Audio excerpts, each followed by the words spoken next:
আরেকটি খবর দর্শক, যেটা এখনো বিশ্বের বিভিন্ন গণমাধ্যমে আলোচনা চলছে, লেখালেখি চলছে, সেটি হচ্ছে সৌদি আরব পাকিস্তানের প্রতিরক্ষা চুক্তি আঞ্চলিক ভূ রাজনীতিতে কতটা প্রভাব ফেলবে।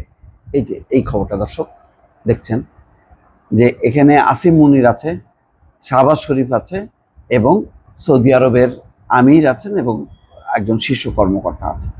এখানে হঠাৎ করেই কিন্তু এই প্রতিরক্ষা চুক্তিটি স্বাক্ষর হয়েছে। এমন একটা সময় হলো যখন এই আরব বিশ্বে যেমন একটা উদ্বেগ উৎকণ্ঠা, বিশেষ করে ইসরায়েলের কারণে সংগঠিত হয়েছে দোহায় যে বিমান হামলা চালানোর পর। এখন সৌদি আরবের শক্তিশালী দেশগুলো তারা মনে করছে তারাও আর নিরাপদ না। ফলে সৌদি আরব কি তার নিজের সামরিক শক্তি দিয়ে পারবে? তার হয়তো প্রচুর অর্থ আছে, কিন্তু তার ওই ধরনের প্রশিক্ষিত সেনাবাহিনী নাই, যেটা অন্যতম নির্ভরযোগ্য যে সেনাবাহিনী আছে পাকিস্তানে, সেটা কিন্তু সৌদি আরবে নেই।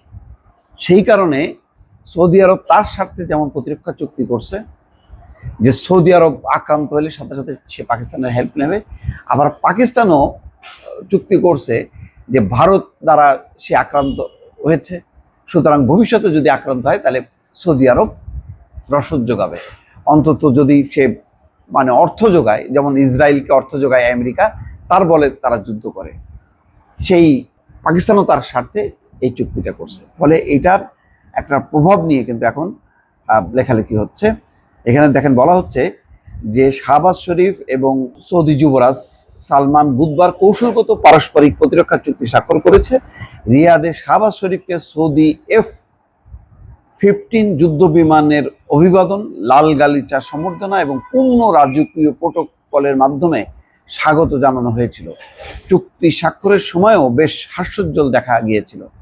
পর্যবেক্ষকরা বলছেন প্রায় 8 দশক ধরে চলে আসা পুরনো দুই মিত্র দেশের জন্য এই চুক্তি স্বাক্ষর একটা যুগান্তকারী মুহূর্ত। দর্শক বুঝতেই পারছেন, সৌদি আরবও কিন্তু এখন নিজেদেরকে সেফ ফিল করছে না, আর পাকিস্তানও ওই ভারতের কারণে ফিল করছে না।